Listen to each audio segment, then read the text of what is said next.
If I had a nickel for every time some dude in Colorado built their own castle, I'd only have 2 nickels, but it's weird that it happened twice, right? That being said, some castles are weirder than others. Now, a lot of you, especially those in Colorado, are probably familiar with Bishop's Castle out near Rye, Colorado. It was a big stone castle constructed by a man named Jim Bishop over about 50 years, pretty much kept going up until his passing in 2024. However, a lot less of you are probably familiar with Cano's Castle down here in Antonito in southern Colorado. Now, you may have heard the phrase, one man's trash is another man's treasure. This takes it just a little further to one man's trash is another man's building material.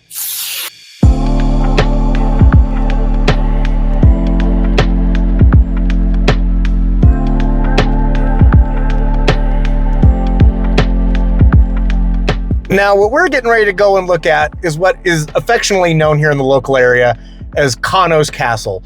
The construction on this would start shortly after Dominic Cano Espinosa got back from the Vietnam War, and much like Bishop's Castle in Rye, construction continues on it to this very day. Now, I will say, as a vet myself, I am very much aware that when you leave service, you gotta find a hobby. You spent years and years constantly day in, day out doing something. So you need something that keeps your mind and hands occupied. Some of us collect and paint miniature figurines. Others build a castle. So let's go take a step outside and have a look, shall we? Guarantee it's probably not something you've ever seen before. A lot of my original video I shot talking about this kinda got ruined by the wind, so we're just gonna do a voiceover. Thank God I took a ton of B-roll. The inspiration in the design of the buildings you're seeing came from the temples Cano seen out in Vietnam, and the inspiration to design it came from wanting a place where he would feel like Jesus was his neighbor, because the 2 towers that you see is not where he actually resides. Those are called the King and the Queen. The other 2 buildings he lives in to the left of it are called the Palace and the Rook.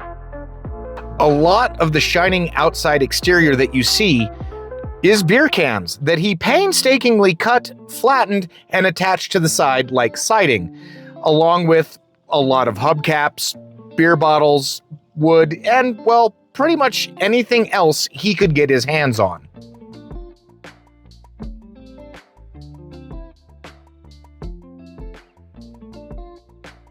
Cano has spent decades building this and rebuilding this because a fire did break out in these 2 main structures right here back in 2022 that did kind of make it unstable for a while. However, that, like I said, is not where he resides. He lives off into the buildings to the side of this, which you will see as this does a flyby. I will say this man has a level of dedication I could only hope to aspire to, because he has put decades of work into designing and building this compound. He is still out there nearly every single day building and adding on to this structure. This place is also pretty much entirely off the grid, because as one can imagine from a Vietnam vet that decided to build this, he gets into some disagreements with the city government from time to time. His dedication to his art makes me realize I am severely lacking in my 3D animation practice. So if you're traveling through southern Colorado in the town of Antonito, just a few miles north of the New Mexico border, why not stop and take a gander at it? Now, that being said, it is still private property. Look, but don't touch. Stay on the outside of the fence. It is his home. He still lives there. And like I said, as a vet myself, I know we value our privacy, so please respect that.